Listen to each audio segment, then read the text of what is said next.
خدا. بسم الله الرحمن الرحیم. به نام خدا و با سلام. در خدمت دوستان عزیز هستیم با درس برنامه‌نویسی سخت افزار در ساعت 13:30 تا 15:30 در خدمتتون خواهیم بود با درس برنامه‌نویسی سخت افزار. همونطور که می‌دونید این درس واحدی هستش که یک واحد عملی و یک واحد نظری رو به خودش اختصاص میده. یک چند دقیقه‌ای رو درنگ میکنیم و تأمل میکنیم تا ما دوستان هم به جمع کلاسیمون بپیوندن و بعد با یک حضور غیاب خواهیم کرد و بعد مطالب درسی این جلسه رو بریم سراغ مطالب درسی.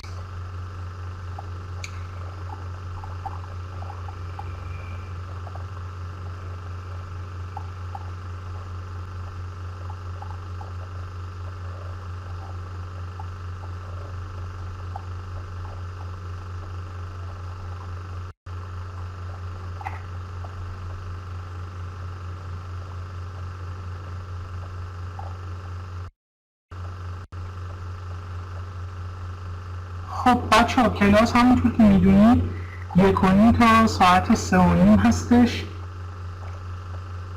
ممنون از اینکه سوال کردید و انشالله سر تایم تشریف بیارید که از مطالب درسی عقب نیافتید. خب بچه ها، این جلسه در مورد آشنایی با پورت‌های رایج توی کامپیوتر صحبت خواهیم کرد و محل اتصال ورودی و خروجی ها و نسخه‌های چاپی رو بهش میپردازیم. اگر فایل PDF رو و صفحه دسکتاپ بنده رو مشاهده میکنید حتما کامنت کنید که من بریم سراغ درس. بسیار خب، ممنون از محبتتون.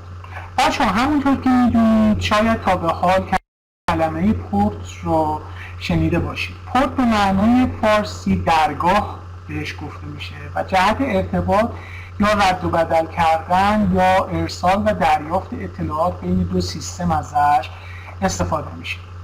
شاید کاربرانی که به مقوله هک علاقه‌مند هستن بتونن این کلمه رو بیشتر درک کنن، زیرا هکرها توسط همین پورت ها وارد سیستم های در واقع مقابل میشن و او رو مورد نفوذ قرار میدهند و به همین خاطر سیستم عامل و نرم افزارهای فایروال با تمام توان از این پورت ها محافظت میکنند و به عبارت دیگر همیشه این پورت ها بسته هستند، مگر اینکه در مواقعی که بخواهیم اطلاعات رو از این پورت ها عبور بدیم و یا نرم افزاری به اون پورت ها نیاز داشته باشه و البته تمامی اطلاعات توسط فایروال ها کنترل میشه. این پورت ها رو با اعداد نامگذاری کردن و این اعداد از بین اعداد 1 تا 65535 رو به خودشون اختصاص میده. مثلا برای ارسال ایمیل همیشه از پورت 25 کامپیوتر استفاده میشه. البته در این مطلب فقط میخواهیم در واقع پورت های رایج یک کامپیوتر رو به شما مشخص بکنیم و معرفی بکنیم که در واقع خارج از چند خط بالا میشه و پس از آشنایی بیشتر در خصوص پورت هایی که در پشت کیس قرار داده شما بیشتر با اونها آشنا خواهید شد. خب اگر دقت داشته باشید بچه‌ها، این نمایی از در واقع پورت های ورودی و خروجی مادربرد هستش که به ترتیب حالا اونها رو نامگذاری کرده و ما به تعریف هر کدوم از این پورت ها خواهیم پرداخت. به طور مثال پورت های PS2 که برای کیبورد و موس استفاده میشه، پورت های در واقع سریالمون و موازیمون که به عنوان پارالل و LPT پورت ها هستن که برای پورت های در واقع پرینتر ها ازش استفاده میشه. پورت VGA یا دیسپلی ساپورت هستش که برای خوبی تصویر و مانیتور از اونها استفاده میشه. پورت بعدی پورت در واقع IEEE پورت هستش که پورت 1394A هم بهش گفته میشه و برای در واقع اینترنت ازش استفاده میشه. پورت بعدی این پورت های مربوط به USB هستش که USB حالا بر اساس این مدل بردی که توی شکل هستش پورت های USB 2 هستش. پورت ها میتونه USB 3 یا USB 4 هم باشه. پورت بعدیمون در واقع پورت های مربوط به قسمت LAN هستش که در واقع برای شبکه استفاده میشه. پورت بعدی پورت های مربوط به در واقع سوکت های صدا هستش، ساوندبوردتون هستش که برای در واقع آدیوها و آنالوگ آدیوها استفاده میشه. و پورت HDMI که برای حالا تصاویر در واقع خروجی مانیتورهای HDMI از اونها استفاده میشه. پورت های RJ45 که همون معروف به در واقع پورت LAN هستش و میتونید برای شبکه از اونها استفاده کنید. این در مجموع تمامی پورت هایی هستش که توی یک کیس و یک مادربرد از اونها استفاده میشه و باهاش ما سر کار. خب بچه‌ها، پورت های PS2 یکی از قدیمی ترین پورت های در واقع روی کامپیوتر هستن که دایره شکل هستن و با 6 پین مشخص میشن و مشخصه اصلی اونها 6 پینه بودن اونها هستش و برای اتصال موس و صفحه کلید به کامپیوتر استفاده میشه. این پورت ها به دو رنگ در واقع سبز رنگ و رنگ بنفش هستش که رنگ سبزش برای اتصال موس استفاده میشه و رنگ بنفش برای اتصال کیبورد استفاده میشه. البته امروزه به علت در واقع استفاده از قطعاتی که از پورت های USB دارن استفاده میکنن، موس و کیبورد هایی هستن که در واقع از پورت USB استفاده میکنن و دیگه این پورت های PS2 کم کم داره منسوخ میشه و در واقع کاربرد خودش رو و استفاده خودش رو داره کمرنگ و کمرنگ‌تر میشه و از دست میده. پورت های بعدی که هستش، البته بسته به نیازتون ممکن هستش که بخواید یک کیبوردی که USB هستش رو تبدیل به PS2 بکنید و یا برعکس. میتونید برای این منظور از کانکتورهایی که موجود هستش استفاده کنید و این کار رو انجام بدید و PS2 رو به USB یا بالعکس تبدیل کنید. این کانکتورها در واقع برای تهیه به این صورت تهیه میشن که ممکن است شما کیبورد USB تون رو بخواید به کیسی متصل کنید که پورت اون در واقع پورت USB شون کم هستش و یا اینکه اصلا پورت USB نداره و نیاز دارید به در واقع پورت PS2 اون رو وصل کنید. میتونید از این کانکتور استفاده بکنید و در واقع USB رو تبدیل به PS2 بکنید و همچنین برعکس PS2 رو تبدیل به USB بکنید. خب پورت بعدی پورت USB هستش. این پورت برای در واقع تبادل اطلاعات بین دستگاه‌هایی که با پورت USB کار میکنن استفاده میشه. یکی از کاربردترین پورت ها توی رایانه ها هستش و حتی موبایل ها و تبلت ها هم هستن که تقریبا اکثر وسایل الکترونیکی از این پورت ها استفاده میکنن و نسخه های این پورت از در واقع USB 1 تا USB 4 نامگذاری میشن و بسته به نام اونها سرعت اونها تعیین میشه و امروزه USB 3 و USB 4 دارای بالاترین سرعت های نقل و انتقال در نوع خود هستند که سرعت اونها در حدود 5 و تا USB 4 تا 20 گیگ پر سکند در ثانیه در واقع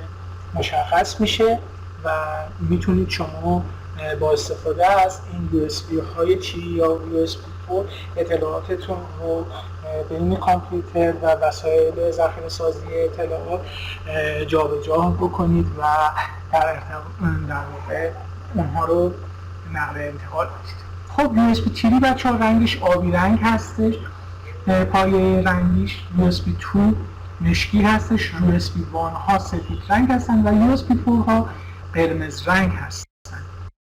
این هم نکته‌ای که در مورد USB ها گفته میشه و شما میتونید انواع کابل‌های USB رو هم اینجا مشاهده میکنید و مینی USB هایی که در واقع متصل میشه.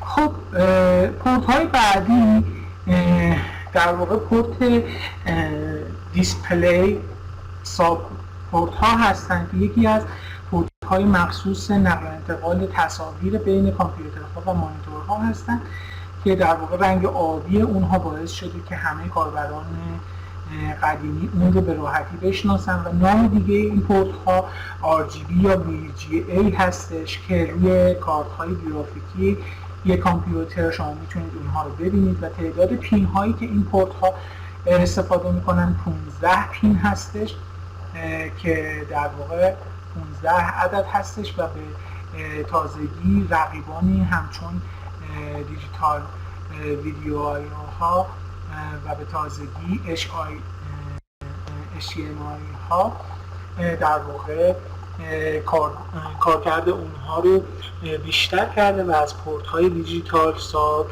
در واقع اینها بازنشسته شدن و دیگه استفاده آنچنانی نمیشه. خب تا اینجای مطالب اگر دوستان عزیز سوالی دارن لطفا مطرح کنن که ما پاسخ بدیم، در غیر این صورت مطالب رو ادامه بدیم.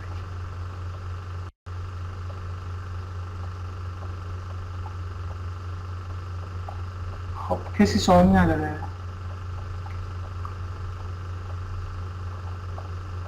بسیار.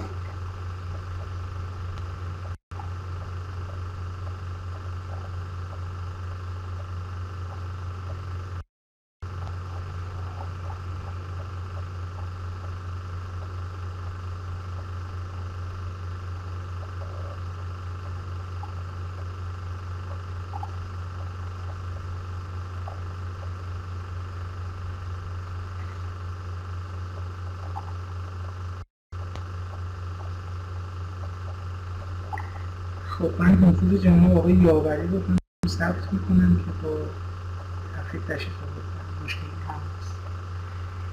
بسیار عالی. خب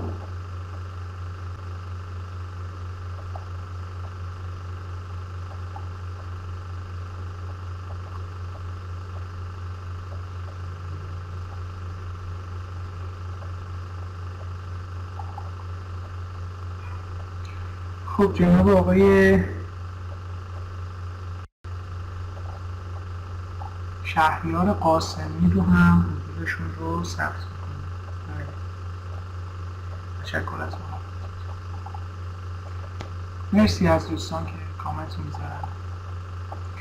خب بریم سراغ دیگر مطالب درسی که هستش.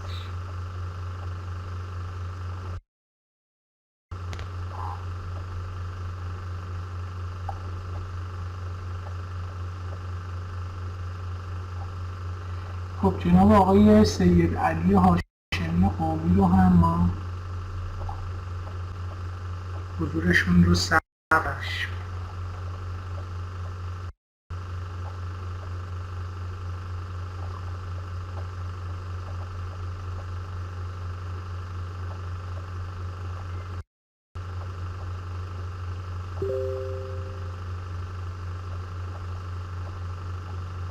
بسیار.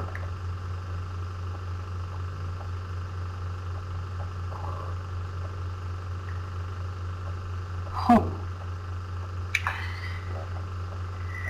این هم از بحث حضور غیاب و اما پورت های بعدی که توی کامپیوترها موجود هستش بچه ها بعد از پورت های VGA و در واقع پورت های RGB و VGA و HDMI و DVI ها در واقع پورت های DVI پورت هایی هستن که رنگشون سفید رنگ هستش و اون باعث متمایز شدنشون هستش. نسل بعدی در واقع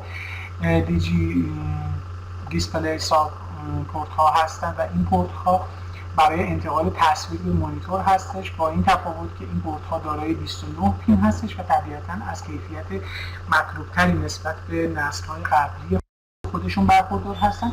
همونطور که پورت های در واقع USB رو شما میتونستید این پورت ها رو در قالب مینی و ماکرو ببینید، میتونید از این پورت ها هم در واقع از تبدیل اینها به VGA و RGB هم استفاده کنید. HDMI هم که در واقع فیلم های پر کیفیت فول HD چیزی هستش که در حال حاضر مورد پسند کاربران هستش که این کیفیت از زیر دست آخرین و بروزترین نسل های پورت های انتقال تصویر یعنی HDMI ها رد میشن و یکی از بزرگترین تفاوتشون نسبت به نسل های قبلی خودشون این هستش که علاوه بر تصویر صدا رو هم از این پورت میتونن عبور بدن و پس نگران کیفیت صدا و کابل مجزا برای صداهای تصویر خودشون نیستن و به عبارت دیگر لپتاپ های خودتون رو فقط از طریق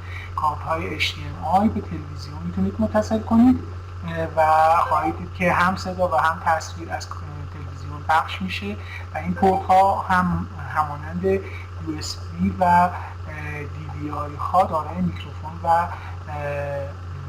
در واقع نوع مینی هست.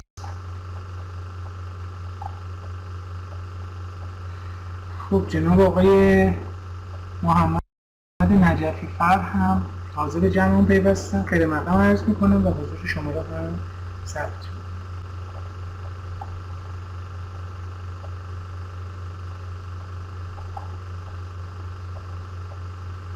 بچه‌ها انشاءالله جلسات آینده آن تایم سر ساعت 1:30 سر کلاس تشریف بیارید و حضور پیدا بکنید که از مطالب درسی عقب نمانید.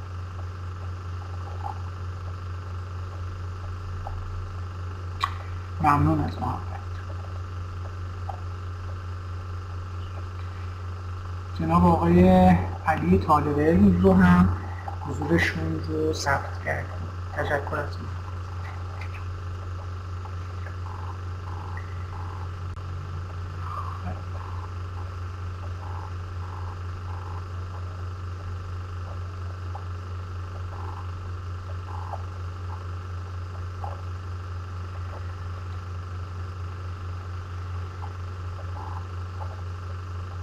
خب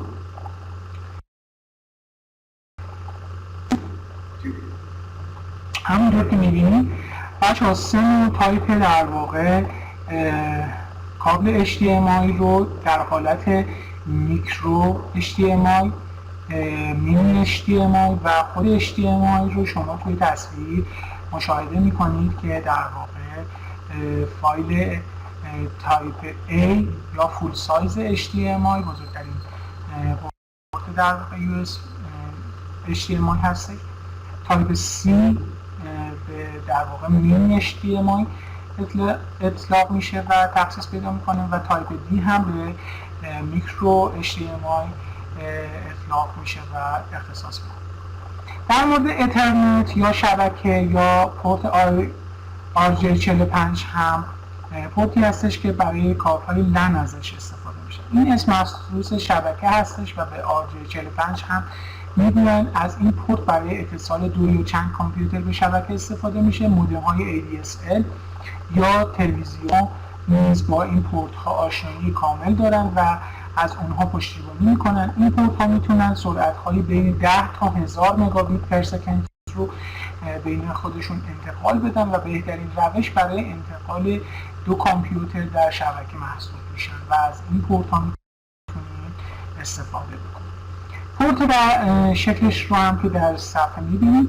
پورت بعدی در واقع پورت مودم یا RJ11 هستش که مشابه RJ45 هستش با ابعاد کوچکتر و تعداد رشته سیم های کمتر. در RJ45 ما تعداد 8 رشته سیم رو مشاهده میکنیم ولی در RJ11 شما 2 تا 4 رشته سیم رو خواهید دید که برای اتصال تلفنی ها به مودم ها یا تلفن به پریز استفاده میشه و در تصویر هم 2 کابل در واقع میبینید که به ترتیب RJ45 و RJ11 هستن که بالایی RJ45 هستش با 8 پورت و پایینی RJ11 هستش با 4 پورت ورود. درگاه‌های بعدی LPT ها هستند که این درگاه LPT مخفف لاین ترمینال ها هستند که در واقع بهش میگن پارالل یا موازی که در واقع در شرف بازنشستگی هستن. این پورت ها 25 پین دارن و اکثرا پرینترها از این پورت ها استفاده میکنن که البته پرینترهای USB جایگزین اونها شدن، جای اونها رو گرفتن و ضمناً یکی دیگه از کاربردهاشون اتصال پارالل یا موازی دستگاه‌های خاص به کامپیوتر و همینطور پورت‌های اتصال قفل‌های سخت افزاری به کامپیوترها هم به کار میاد. خب این هم شکل‌های در واقع پورت‌های LPT هستش که شما توی کامپیوترها مشاهده می‌کنید که با 2 نوع نری و مادگی که حالا هستش شما میتونید اونها رو به وضعش استفاده کنید. نوع پورت‌های بعدی پورت‌های کام یا RS232 هستند یا پورت‌های سریال که یکی دیگه از پورت‌های قدیمی هستند که 9 تا 5 پین رو به خودشون اختصاص میدن و بسیار شبیه پورت‌های پارالل هستن. در این زمان هایی که دور هستش برای اتصال موس ها به سیستم ها به کار میرفته، ولی در حال حاضر پایانه های فروش بانک ها، دستگاه های تجهیزات پزشکی و همچنین دستگاه های فروش چه فروشگاه ها یا صندوق ها این پورت ها استفاده میکنن و توی تصویر هم نوع 9 پین و 25 پین اونها رو مشاهده میکنید که به معروف به پورت های کام هست.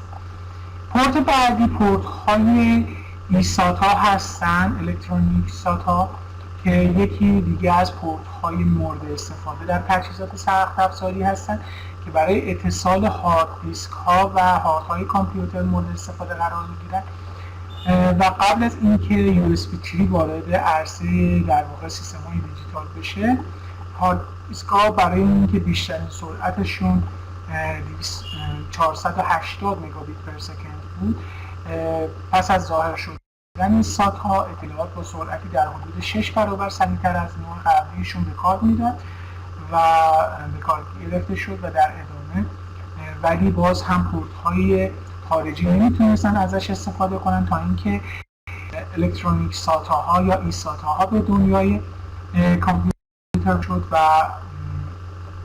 هارد دیسک های اکسترنال در واقع سرعتشون چندین برابر شد و تفاوت ساتا با این مدل رو شما تنها توی شکل‌های کاندکتورهاشون هستش و پس از اینکه USB 3 ایجاد شد مجددا هاردهای اکسترنال در واقع USB ها مجهز شدن که سرعتشون در ثانیه به 5 گیگابیت پر سکند هم میرسه. خب این هم از در واقع نوع پورت های ایساتا که از نوع USB ها هستن و شما اونها رو مشاهده.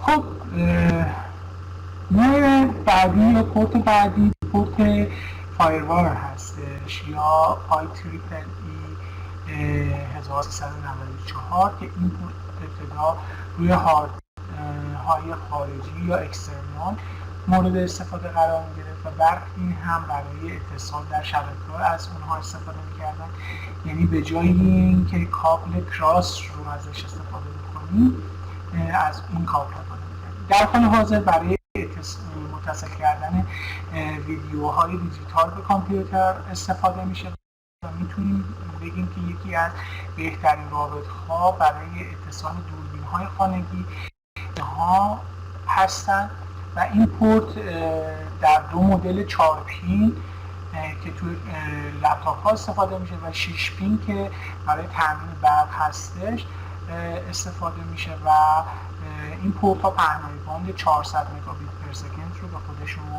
اختصاص میده. توسط این پورت ها یا این درگاه ها کارت های تیوی یا کارت های شبکه یا کارت صدا به لپتاپ های خودشون میتونن متصل بکنید و درگاه ها به صورت سری با مادربرد تبادل اطلاعات و تعامل دارن. ضمناً به وسیله دو پورت USB یا PCI Express به مادربرد متصل هستند که نسبت به اتصال هر کدام سرعتشون متفاوت هستش و به ترتیب 400 مگابیت پر سکند و 52 گیگابیت پر سکند رو به خودش اختصاص میده. جالبه که بدونید در واقع مدل اکسپرس کارت ها قابلیت هات پولینگ رو هم داره، یعنی شما میتونید بدون خاموش کردن سیستم کارت های خودتون رو وارد یا خارج سیستم کنید و اینجا مدل های اون رو مشاهده. پورت بعدی پورت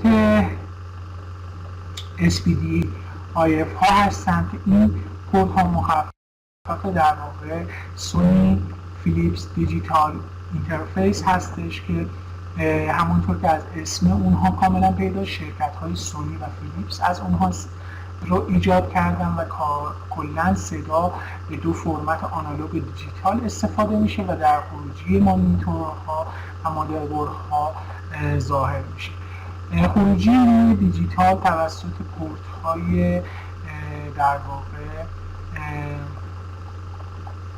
اپتیکال و کوآکسیال در واقع با دستگاه های نظیر خودشون در ارتباط هستن و پس از پروتکل ارتباطی SPD IF استفاده میکنه و یک پورت دیجیتالی هستش که دستگاه هایی رو به عنوان پورت ها استفاده میکنن و برای یک چیپ در واقع نوع کودک هم باید داشته باشید تا این سیگنال ها توسط در واقع DAC ها به در واقع دیجیتال تو آنالوگ تبدیل بشن و در واقع سیستم های دیجیتالی رو به آنالوگ تبدیل میکنن و یا برعکس آنالوگ رو تبدیل به دیجیتال. این هم شکل اونها هستش که توی تصویر مشاهده میکنید. خب این هم از این مطالب در واقع مربوط به شناسایی پورت ها اینجا به اتمام میرسه و در واقع ما دیگه مطلب خاصی رو در این خصوص نداریم. اگر دوستان عزیز سوالی دارن لطفا مطرح کنن که ما به سوالاتشون پاسخ بدیم.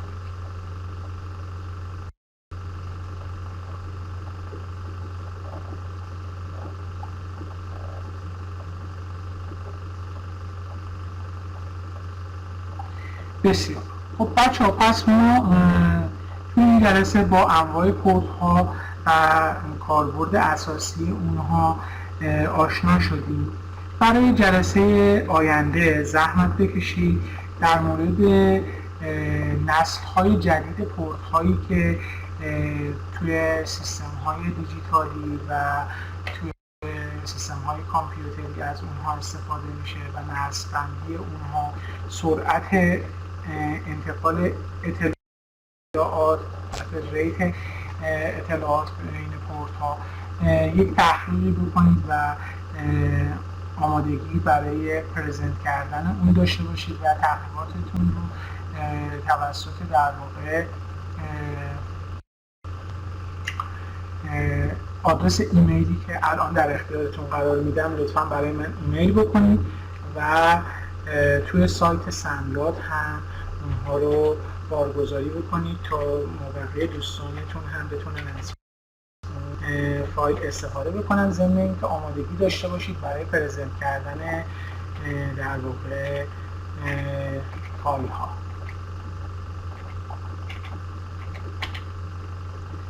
خب میتونید با استفاده از این آدرس ایمیل در واقع تمارین و مباحثتون رو برای من ایمیل بکنید و توی سایت سندلات هم بارگذاری بکنید سعی میکنم ویدیوی جلسات رو هم که رکورد شده توی سمیار قرار بدم و فایل ها رو هم آپلود میکنم توی سمیار تا بتونید دریافت بکنید. یک گروه تلگرامی درست کردیم که متاسفانه چون حالا من الان دسترسی به فیلتر شکن ندارم و فیلتر شکن ها متاسفانه قطع و وصل میشن، برای جلسه آینده حتما آدرس لینک این کانال تلگرامی رو براتون ذخیره بکنم و براتون کامنت بکنم که بتونید جوین بشید به این کانال تلگرامی و فایل ها و کتب درسی و حالا هر آنچه که ما نیاز داریم توی این درس با هم به اشتراک بذاریم رو از طریق اون لینک و گروه تلگرامی با هم در ارتباط بشیم.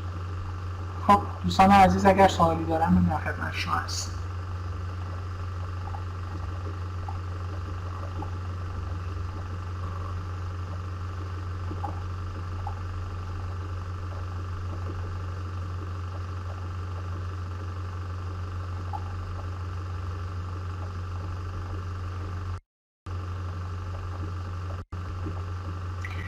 خب بچه‌ها، قبل از اینکه از کلاس تشریف ببرید و بخواید از کلاس خارج بشید، زحمت بکشید حتما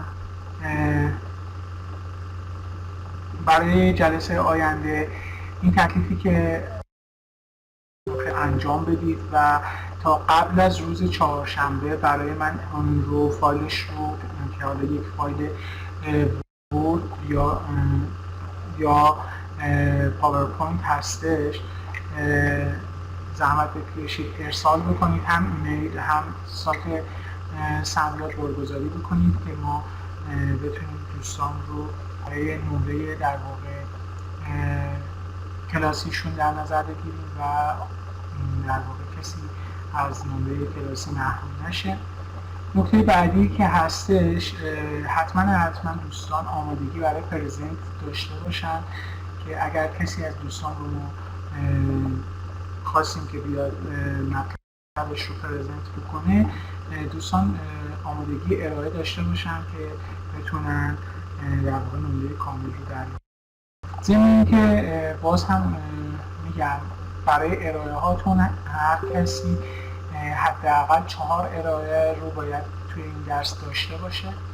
ارائه ها میتونه از تمارین باشه یا از تحقیق هایی که من و برایتون میگم که زحمت بکشید برای جلسه ها آماده بکنید و ارائه هاتون رو انجام بدید. بله، پی دی اف ارسال کرد، مشکلی نداره، فقط باید بهش به اون پی دی افی که ارسال میکنید مسلط باشید و بتونید اونها رو پرزنت بکنید و در واقع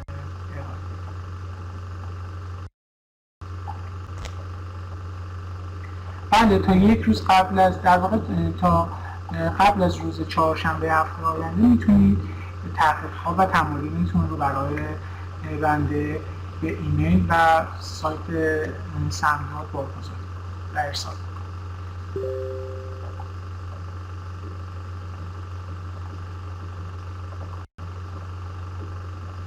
بسیار خب، اجازه بدید من یک حضور غیاب نهایی هم بکنم و اگر چنانچه دوستان حضورشون از قلم افتاده باشه اینکه من کنم و بعد میتونن از کلاس تشریف ببرن.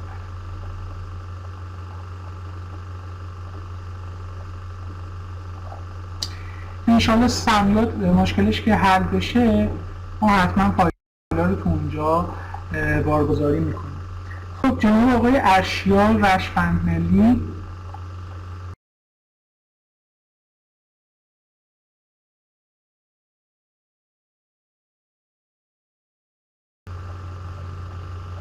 خب دوستان عزیز،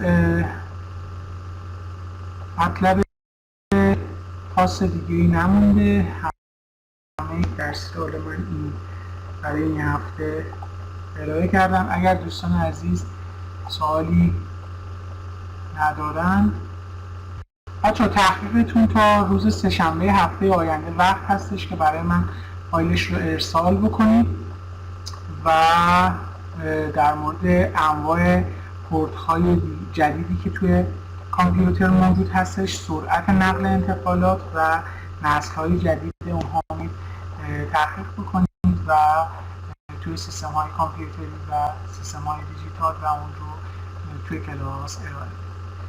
از دوستان عزیز تشکر میکنم، خسته نباشید میگم و براتون بهترین ها رو آرزو میکنم. امیدوارم که آخری رو داشته باشید و تا جلسه آینده شما رو به خدای منان میسپارم و خداوند یار و مهربانتون.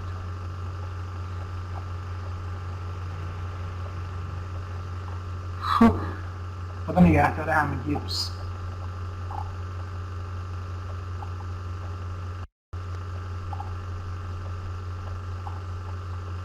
حتما فایل ضبط شده در واقع رکورد شده این جلسه و جلسات قبل من توی سایت سمیار قرار میدم که دوستان بتونن استفاده کنن.